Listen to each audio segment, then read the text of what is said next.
The greatest triumph of civilization is often seen as our mastery of heat. Yet our conquest of cold is an equally epic journey, from dark beginnings to an ultra-cool frontier. For centuries, cold remained a perplexing mystery, with no obvious practical benefits.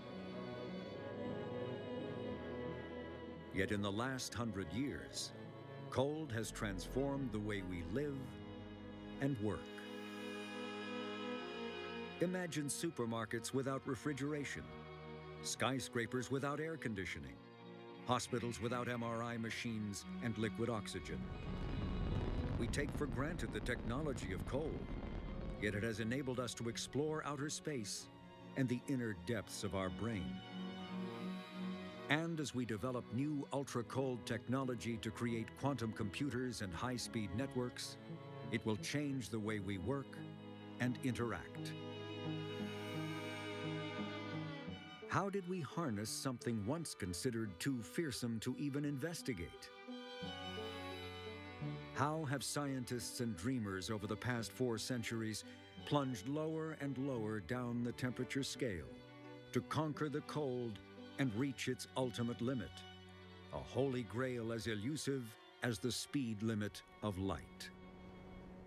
Absolute zero. Up next on Nova.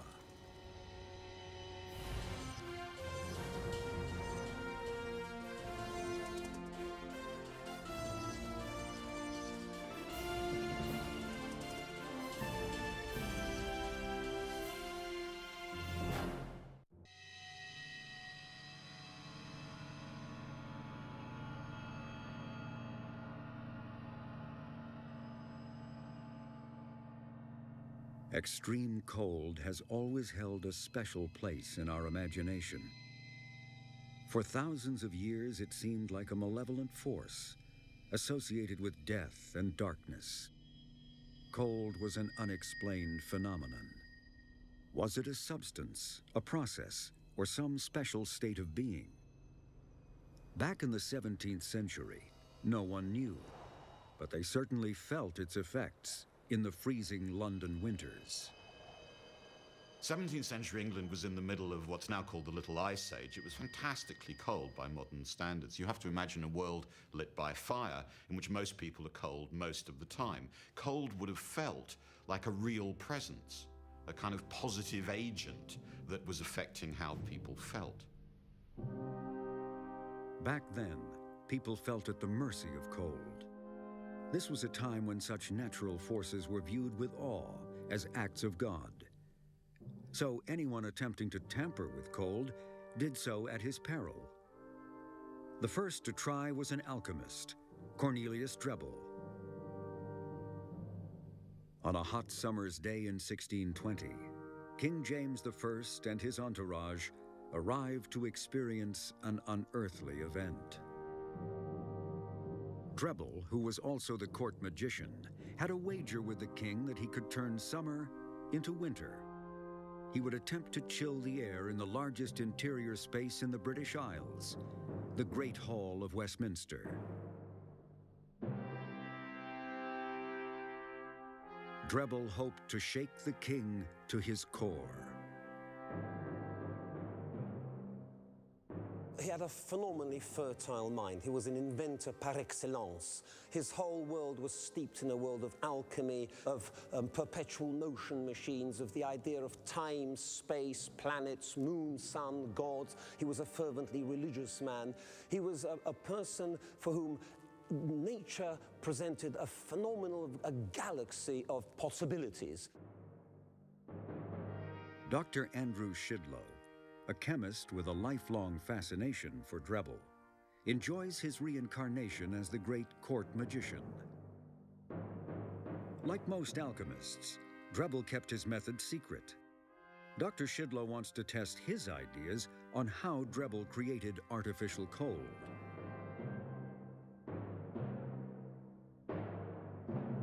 When Drebel was trying to achieve the lowest temperature possible. He knew that ice, of course, was the freezing point, the coldest you could get normally. But he would have been aware of the fact, through his experience, that mixing ice with different salts could get you a colder temperature. Salt will lower the temperature at which ice melts. Dr. Shidlow thinks Drebel probably used common table salt, which gives the biggest temperature drop. But salt and ice alone would not be enough to cool the air within such a large interior.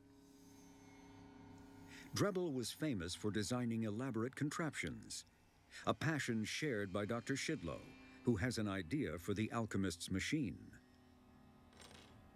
So here we would have had a fan which would have been turned over, blowing warm air over the cold vessels there, and as the air blows over these cold jars, we would have had, in effect, the world's first air conditioning unit.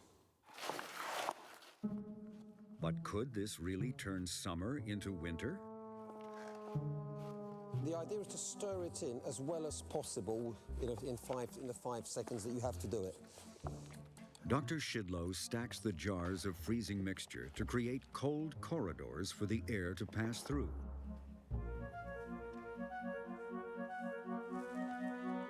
Right, we can feel it's very cold. In fact, I could feel cold air actually falling on my hands, because cold air, of course, is denser than warm air, and one can feel it quite clearly on the fingers.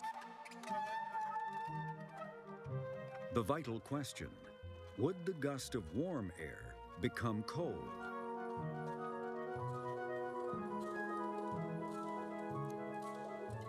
Wolf, I can feel certainly a blast of cold air hitting me as that second cover was released.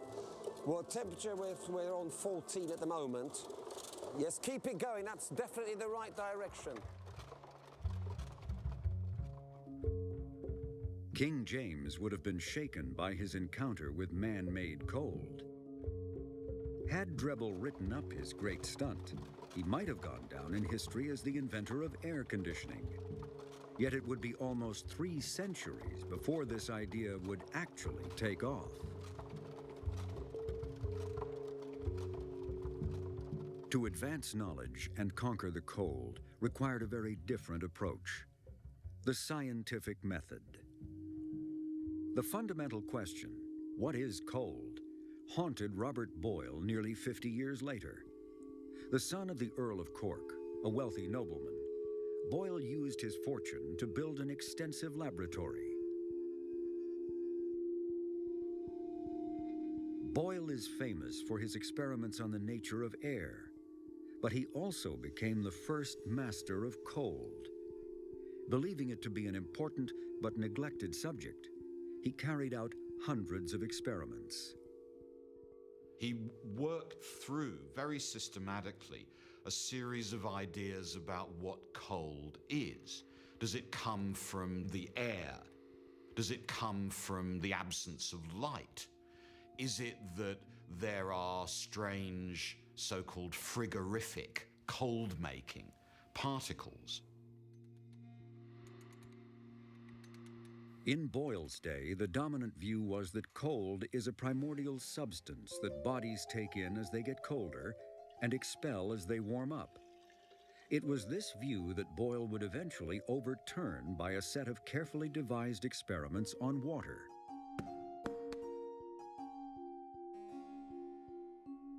First, he carefully weighed a barrel of water and took it outside in the snow, leaving it to freeze overnight. Boyle was curious about the way water expanded when it turned to ice. He reasoned that if once the water turned to ice, the barrel weighed more, then perhaps cold was a substance after all. But when they re-weighed the barrel, they discovered it weighed exactly the same. So what must be happening, Boyle guessed, was that the particles of water were moving further apart. And that was the expansion, not some substance flowing into the barrel from outside. Boyle was becoming increasingly convinced that cold was not a substance, but something that was happening to individual particles, and he began to think back to his earlier experiments with air. As matter like air becomes warmer, it tends to expand. Boyle imagined the air particles were like tiny springs, gradually unwinding and taking up more space as they heat up. Boyle's conclusion here was that heat is a form of motion of a particular kind, and that as bodies cool down, they move less and less. Boyle's longest published book was on the cold. Yet he found its study troublesome and full of hardships, declaring that he felt like a physician trying to work in a remote country without the benefit of instruments or medicines. To properly explore this country of the cold, Boyle lamented the lack of a vital tool, an accurate thermometer.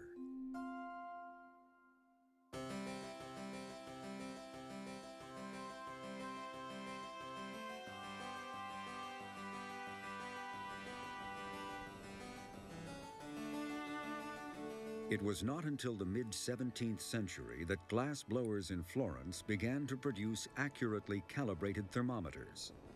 Now it became possible to measure degrees of hot and cold. Like the air in Boyle's experiment, heat makes most substances expand. Early thermometers used alcohol, which is lighter than mercury and expands much more with heat. So these Florentine thermometers were sometimes several meters long and often wound into spirals.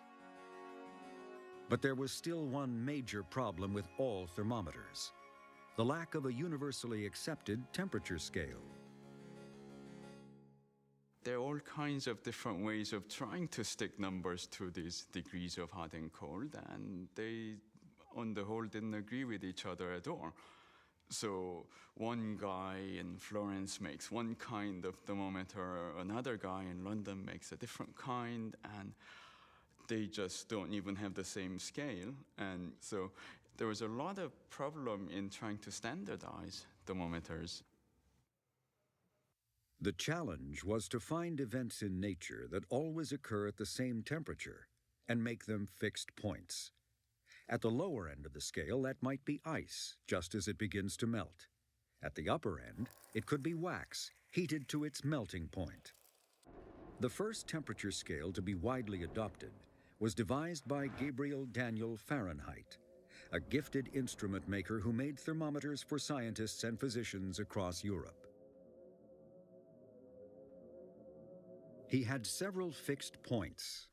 He used a mixture of ice, water, and salt for his 0 degrees, ice melting in water at 32 degrees, and for his upper fixed point, the temperature of the human body at 96 degrees, which is close to the modern value. One of the things that Fahrenheit was able to achieve was to make thermometers quite small. And that he did by using mercury, as opposed to alcohol or air, which other people had used. And because mercury thermometers are compact, clearly if you're trying to use it for clinical purposes, you don't want some big thing sticking out of the patient. So the fact that he could make them small and convenient, that seems to be what made Fahrenheit so famous and so influential.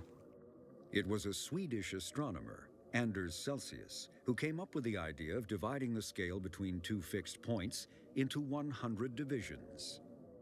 The original scale used by Celsius was upside down. So he had the boiling point of water as 0 and the freezing point as 100, with numbers just continuing to increase as we go below freezing. And this is another little mystery in the history of the thermometer that we just don't know for sure. What was he thinking when he labeled it this way? And it was the botanist Linnaeus, who was then the president of the Swedish Academy, who after a few years said, well, we need to stop this nonsense, and inverted the scale to give us what we now call Celsius scale today.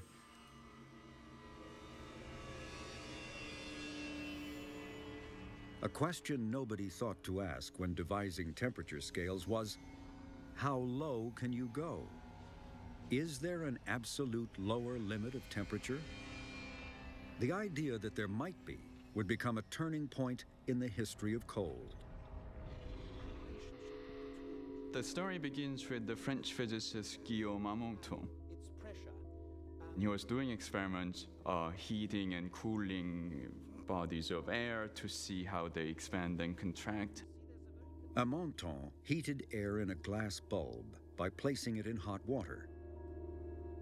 Just like a hot air balloon, the air in the glass bulb expanded as the increased pressure forced a column of mercury up the tube.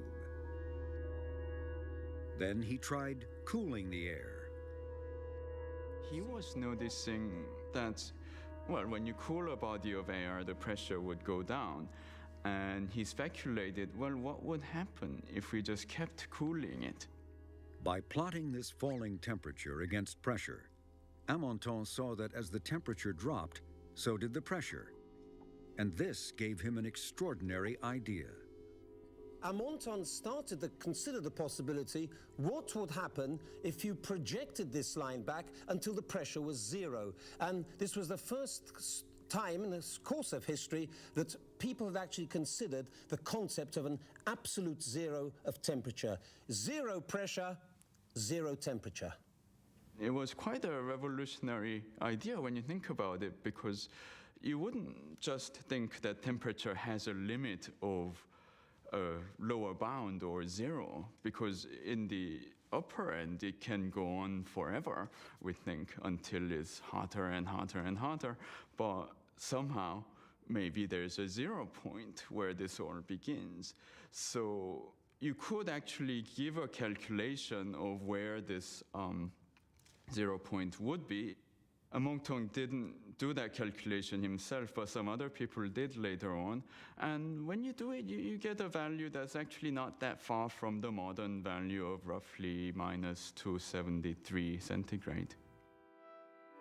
In one stroke, Amonton had realized that although temperatures might go on rising forever, they could only fall as far as this absolute point, now known to be minus 273 degrees centigrade. For him, this was a theoretical limit, not a goal to attempt to reach. Before scientists could venture towards this 0 point, far beyond the coldest temperatures on Earth, they needed to resolve a fundamental question. By now, most scientists defined cold simply as the absence of heat. But what was actually happening as substances warmed or cooled was still hotly debated. The argument of men like Amonton relied completely on the idea that heat is a form of motion and that particles move more and more closely together as the substance in which they're in gets cooler and cooler. Unfortunately, the science of cold was about to suffer a serious setback. The idea that cooling was caused by particles slowing down began to go out of fashion. At the end of the 18th century, a rival theory of heat and cold emerged that was tantalizingly appealing, but completely wrong. It was called the caloric theory, and its principal advocate was the great French chemist Antoine Lavoisier.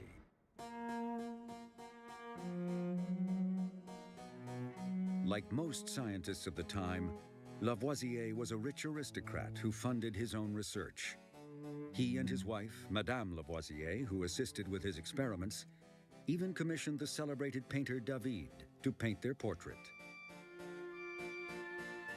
Lavoisier carried out experiments to support the erroneous idea that heat was a substance, a weightless fluid that he called caloric. He thought in the solid state of matter, molecules were just packed close in together. And when you added more and more caloric to this, the caloric would insinuate itself between these particles of matter and loosen them up. So the basic notion was that caloric was this fluid that was, as he put it, self-repulsive. It just tended to break things apart from each other. And that's his basic notion of heat. So cold is just the absence of caloric or the relative lack of caloric. Lavoisier even had an apparatus to measure caloric, which he called a calorimeter. He packed the outer compartment with ice. Inside, he conducted experiments that generated heat, sometimes from chemical reactions, sometimes from animals, to determine how much caloric was released. He collected the water from the melting ice and weighed it to calculate the amount of caloric generated from each source. I think the most striking thing about Lavoisier is that he sees caloric as a substance which is exactly comparable with ordinary matter, to the point that he includes caloric in his list of the elements. Indeed, for Lavoisier, it's an element like oxygen or nitrogen. Oxygen gas is made of oxygen plus caloric. And if you take the caloric away, presumably the oxygen might liquefy. So it's a very hard model to shift because it explains so much, and indeed Lavoisier's chemistry was so otherwise extraordinarily successful. However, Lavoisier's story about caloric was soon undermined. But there was one man who was convinced Lavoisier was wrong and was determined to destroy the caloric theory. His name was Count Rumford.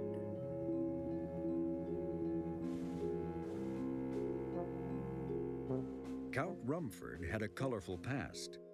He was born in America, spied for the British during the Revolution, and after being forced into exile, became an influential government minister in Bavaria.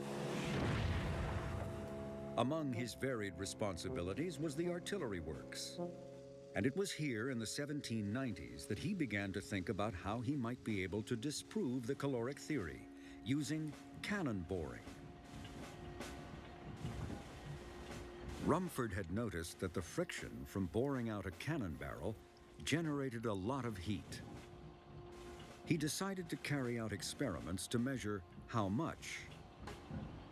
He adapted the machine to produce even more heat by installing a blunt borer that had one end submerged in a jacket of water. As the cannon turned against the borer, the temperature of the water increased and eventually boiled. The longer he bored, the more heat was produced. For Rumford, what this showed was that heat must be a form of motion, and heat is not a substance, because you could generate indefinitely large amounts of heat simply by turning the cannon. Despite Count Rumford's best efforts, Lavoisier's caloric theory remained dominant until the end of the 18th century. His prestige as a chemist meant that few dared challenge his ideas. But this did not protect him from the revolutionary turmoil in France, which was about to interrupt his research. At the height of the Reign of Terror, Lavoisier was arrested and eventually lost his head. Once he was guillotined, his wife left France and eventually met Rumford when he moved to Western Europe in the early 1800s. Rumford then married her, so he'd married the widow of the man who'd founded the theory that he'd destroyed. The marriage was short-lived. After a tormented year, Rumford left Madame Lavoisier and devoted the rest of his life to his first love, science. It would be nearly 50 years before Rumford's idea that temperature is simply a measure of the movement of particles was accepted. With heat, the particles, what we now know as atoms, speed up, and with cold, they slow down.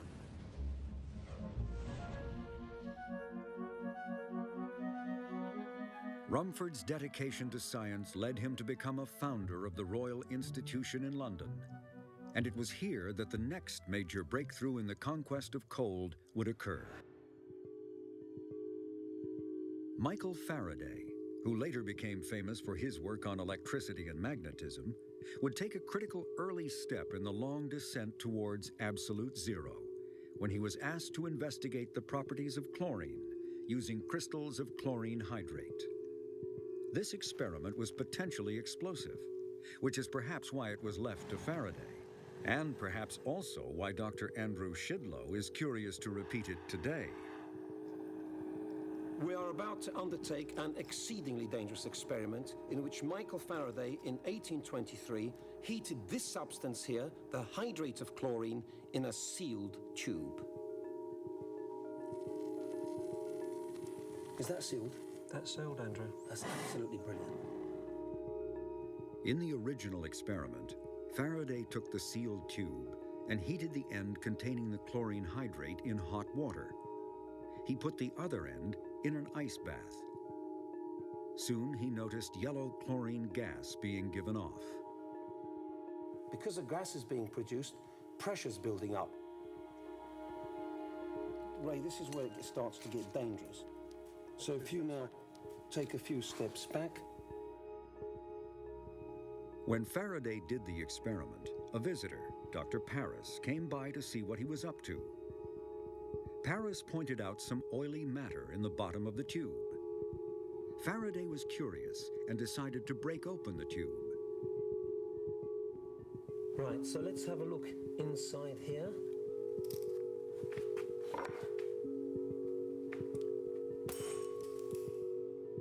The explosion sent shards of glass flying.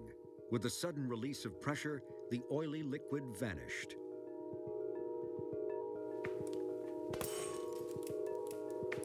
And there we are. Is that what happened? Yeah, that's exactly what happened. It popped open, glass flew. And can you detect the strong smell of chlorine? I can now. Absolutely. Well, he detected the strong smell of chlorine, and this was a major mystery for him.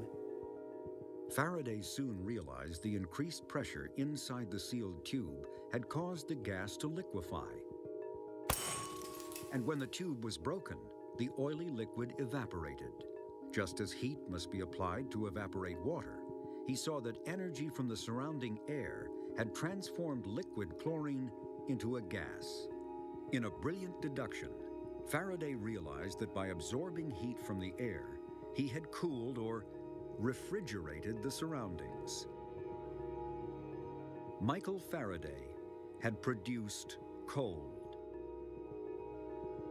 Later, he used the same technique with ammonia, which absorbs even more heat. He predicted that one day this cooling might be commercially useful.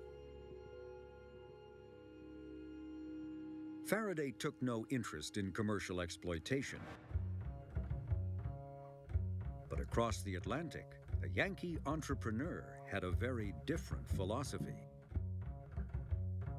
Frederick Tudor had a chance conversation with his brother that led him on a path to become one of the richest men in America.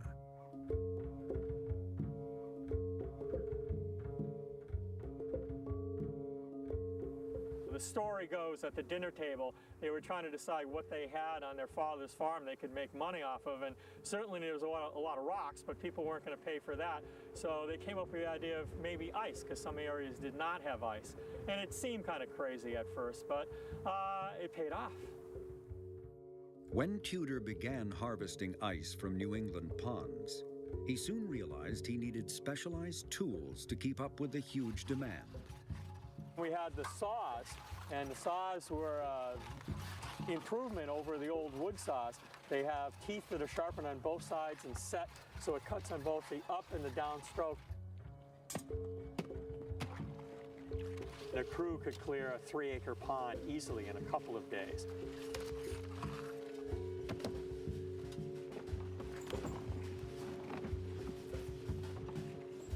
Tudor's dream to make ice available to all was not confined to New England. He wanted to ship ice to hot parts of the world, like the Caribbean and the Deep South. When Tudor first tried to convince shipmasters to put his load of frozen water into the ships, they all refused because they told him that water belonged outside the hull, not inside. So he had to go find other investors to get the money to buy his own ship, and he bought a ship by the name of the Favorite. New England became the refrigerator for the world, with ice shipments to the Caribbean, the coast of South America and Europe. Tudor even reached India and China. Watching the ice cutters working Walden Pond, Henry Thoreau marveled that water from his bathing beach was traveling halfway round the globe to end up in the cup of an East Indian philosopher.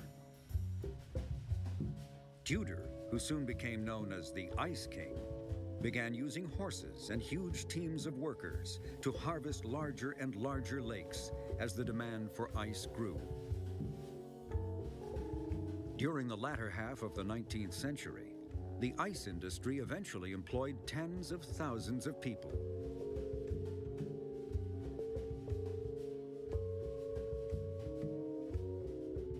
Tudor became the largest distributor of ice, and he became one of the first American millionaires. And we're talking about one of his ships going to the Caribbean, giving him a profit of $6,000. Now, this is in a time period when people were earning $200 to $300 a year, the average family. So someone earning thousands of dollars was just inconceivable. And that would be losing 20% of your ice when it got there. There was still huge amounts of profit.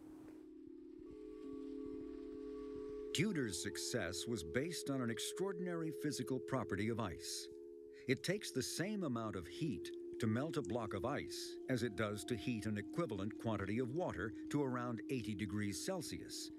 This meant that ice took a long time to melt, even when shipped to hotter climates.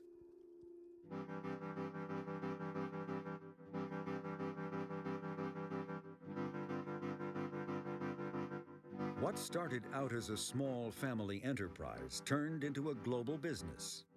Frederick Tudor had industrialized coal in the same way the great pioneers of steam had harnessed heat.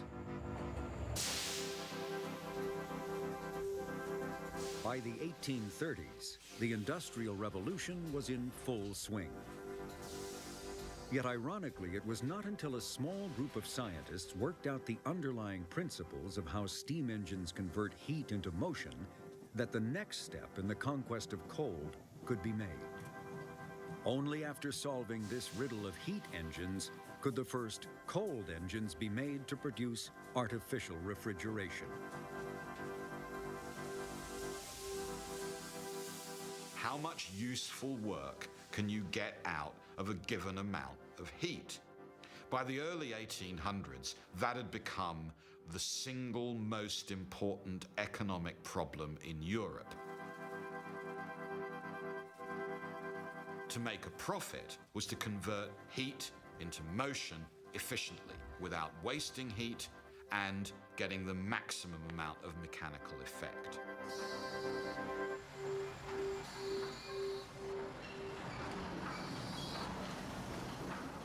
The first person to really engage with this problem was a young French artillery engineer, Sadi Carnot. He thought that improving the efficiency of steam engines might help France's flagging economy after defeat at Waterloo in 1815. Working at the Conservatoire des Arts et Métiers, he began to analyze how a steam engine was able to turn heat into mechanical work. In steam engines, it looks as though heat is flowing around the engine, and as it flows, the engine does mechanical work.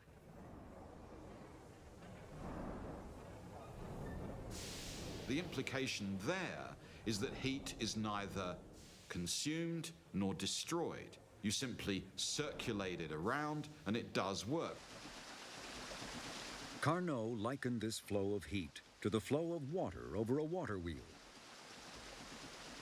He saw that the amount of mechanical work produced depended on how far the water fell. His novel idea was that steam engines worked in a similar way, except this fall was a fall in temperature from the hottest to the coldest part of the engine.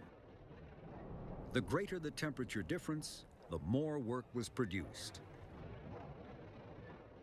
Carnot distilled these profound ideas into an accessible book for general readers, which meant it was largely ignored by scientists instead of being heralded as a classic.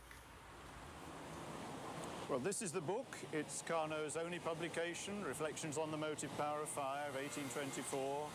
A small book, 118 pages only, published just 600 copies, and in his own lifetime it's virtually unknown.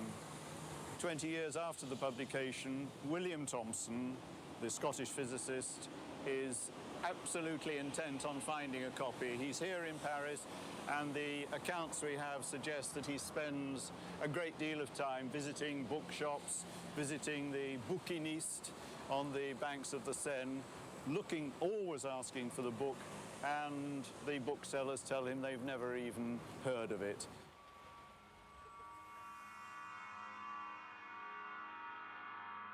William Thomson, who would later become Lord Kelvin, a giant in this new field of thermodynamics, was impressed by Carnot's idea that the movement of heat produced useful work in the machine. But when he returned home, he heard about an alternative theory from a Manchester brewer called James Joule. Joule had this notion that Carnot was wrong, that heat wasn't producing work just by its movement. Heat was actually turning into mechanical work, which is a very strange idea when you think about it. We're all now used to thinking about energy and how it can take all different forms. But it was a revolutionary idea that heat and something like mechanical energy were at bottom the same kind of thing. The experiment that convinced Joule of this was set up in the cellar of his brewery. It converted mechanical movement into heat, almost like a steam engine in reverse.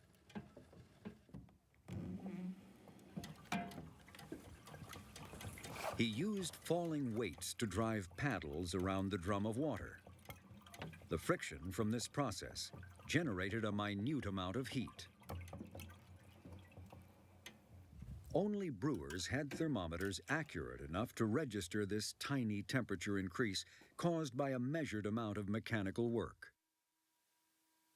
Joule's work mattered because it was the first time that anyone had convincingly measured the exchange rate between movement and heat. He proved the existence of something that converts between heat and motion. That something was going to be called energy. And it's for that reason that the basic unit of energy in the new international system of units is named after him, the joule. Joule and Carnot's ideas were combined by Thomson to produce what would later be known as the laws of thermodynamics. The first law, from Joule's work, states that energy can be converted from one form to another, but can never be created or destroyed. The second law, from Carnot's theory, states that heat flows in one direction only, from hot to cold.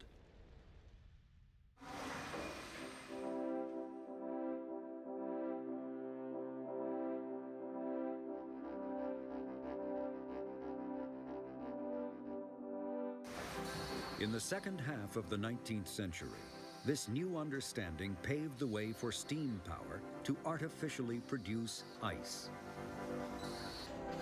Ice-making machines like this one were based on principles discovered by Michael Faraday, who showed when ammonia changes from a liquid to a gas, it absorbs heat from its surroundings. It's part of what is now known as a refrigeration cycle.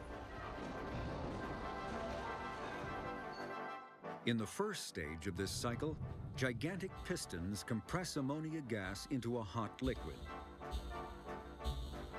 The hot liquefied ammonia is pumped into condenser coils, where it's cooled and fed into pipes beneath giant water tanks.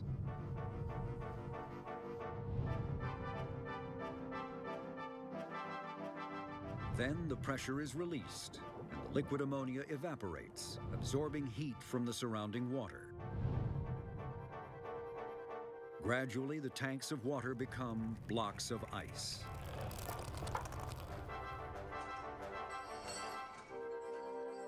By the 1880s, many towns across America had ice plants like this one, which could produce 150 tons of ice a day. For the first time, artificially produced ice was threatening the natural ice trade created by Frederick Tudor. America's appetite for ice was insatiable. Slaughterhouses, breweries, and food warehouses all needed ice. Animals were disassembled on production lines in Chicago, and the meat was loaded into ice-cooled boxcars to be shipped by railroad. Livestock on its way to the great meat-packing centers of the nation, to markets everywhere. Food of every sort, safely and quickly delivered in refrigerator cars.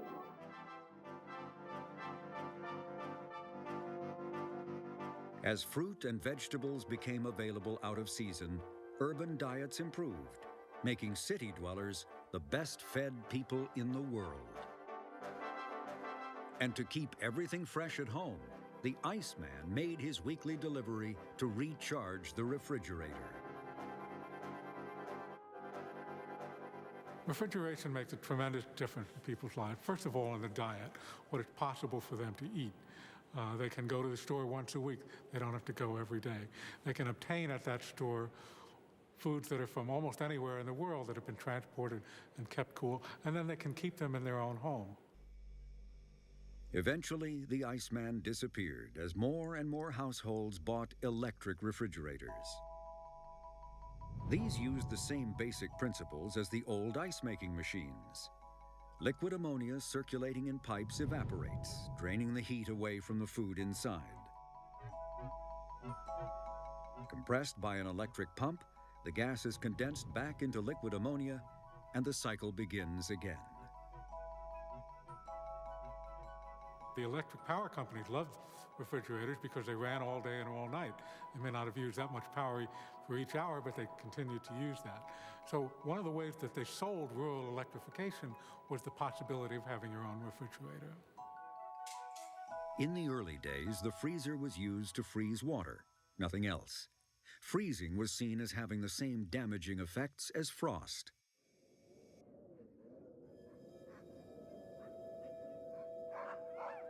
The man who would change this idea forever was a scientist and explorer named Clarence Birdseye.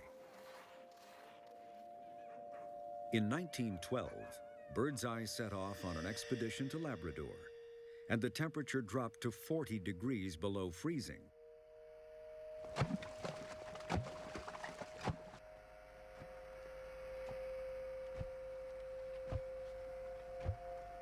The Inuit had taught Birdseye how to ice fish by cutting a hole in the ice several feet thick. When he caught a fish, he found it froze almost as soon as it hit the air. This process seemed to preserve the fish in a unique way.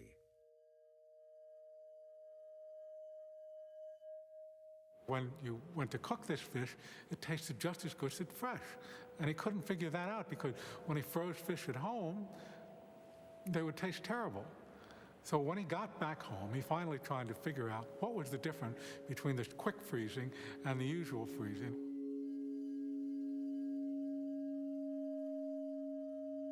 Under closer examination, he could see what was happening to the fish cells. With slow freezing, large ice crystals formed, which distorted and ruptured the cells. When thawed, the tissue collapsed and all the nutrients and flavor washed away. The so-called mushy strawberry syndrome. But with fast freezing, only tiny ice crystals were formed inside the cells, and these caused little damage. It was all down to the speed of the freezing process. A simple concept, but it took Clarence Birdseye another 10 years to perfect a commercial fast freezing technique that would mimic the natural process he'd experienced in Labrador. In 1924, he opened a flash freezing plant in Gloucester, Massachusetts, that froze freshly landed fish at minus 45 degrees. He then extended that to all sorts of other kinds of meats and produce and vegetables, and almost single-handedly invented the frozen food industry. Refrigerators and freezers would eventually become icons of modern living. But there was a less visible cold transformation happening at the same time. This would also have a huge impact on urban life: the cooling of the air itself. 3 centuries had passed since Cornelius Drebbel had shaken King James in Westminster. Now, at the dawn of the 20th century, air cooling was about to shake the world. Tell me, what is the lowdown on this air conditioning thing? Now you've started something by asking me that. Air conditioning was about to transform modern life, and the person largely responsible was Willis Carrier, who started off working for a company that made fans. Carrier is sent to Brooklyn for a very special job in 1902. The company that publishes the magazine Judge, one of the most popular full-color magazines in America at this particular time, is having a huge problem. It's July in Brooklyn, and the ink for which they use on their beautiful covers is sliding off the pages. It will not stick because the humidity is too high. Carrier, using some principles that he's been developing as a young new employee of this fan company, finds a way to get out the July 1902 run of the Judge magazine, and from there he begins to eventually build his air conditioning empire. It's based on a simple principle. Control of humidity through control of temperature. That was Willis Carrier's idea. He used refrigeration to cool the water vapor in the humid air. The vapor condensed into droplets, leaving the air dry and cool. The demand for air conditioning gradually grew. In the 1920s, movie houses were among the first to promote the benefits. People would flock there in summer to escape the heat. The movies are wildly popular, and the air conditioning certainly helps to attract an audience, especially if they happen to be walking down the street on a horribly hot day and they duck into this movie theater and have this wonderful experience. Air conditioning became increasingly common in the workplace, too, particularly in the South, where textile and tobacco factories were almost unbearable without cooling. When employees breathe good air and feel comfortable, they work faster and do a better job. I think some people think that these were nice, compassionate employers who were cooling down the workplace for the workers, but of course nothing could be further from the truth. That was an inadvertent byproduct, but actually this was a quality control device to control the breaking of fibers in cotton mills, to get consistent quality control in these various industries, to control the dust that had bedeviled tobacco stemming room workers for decades. I think the workers obviously went home and to their unair-conditioned shacks in most cases, and talked about how nice and cool it was working during the day. It's silly to suffer from the heat when you can afford the modest cost of air conditioning. By the 1950s, people were air conditioning their homes with standalone window units that could be easily installed. This wasn't just an appliance. It offered a new, cool way of life.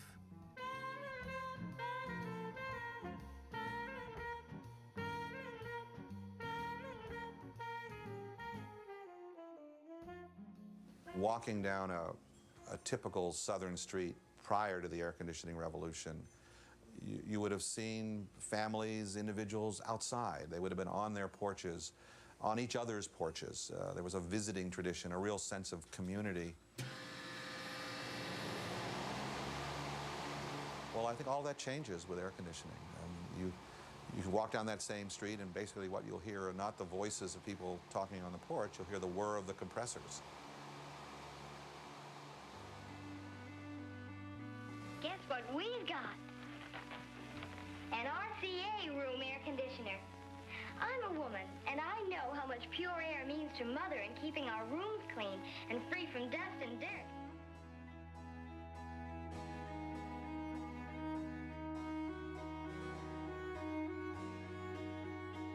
control of the cold has transformed city life.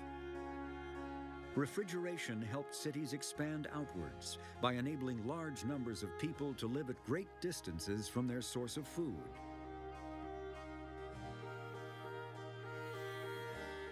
Air conditioning enabled cities to expand upwards. Beyond 20 stories, high winds make open windows impractical.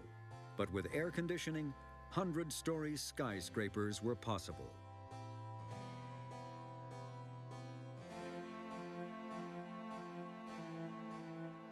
Technologies emerge which not only worked to insulate human society against the evils of cold, but turned cold into a productive, manageable, effective resource. On the one hand, the steam engine, on the other, the refrigerator. Those two great symbols of 19th century world, which completely changed the society and economy of the planet. All that is part of, I think, what we could call bringing cold to market, turning it from an evil agent that you feared into a force of nature from which you could profit. The explosive growth of the modern world over the last 2 centuries owes much to the conquest of cold.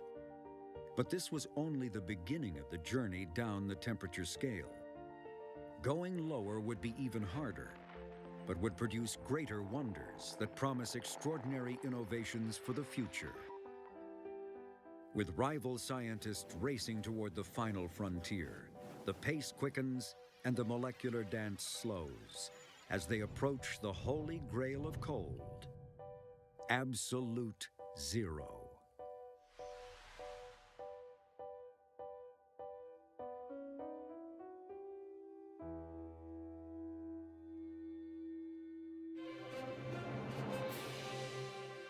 On NOVA's Absolute Zero website, enter a virtual lab and see how close you can get to absolute zero. Make your own temperature scale and more. Find it on pbs.org.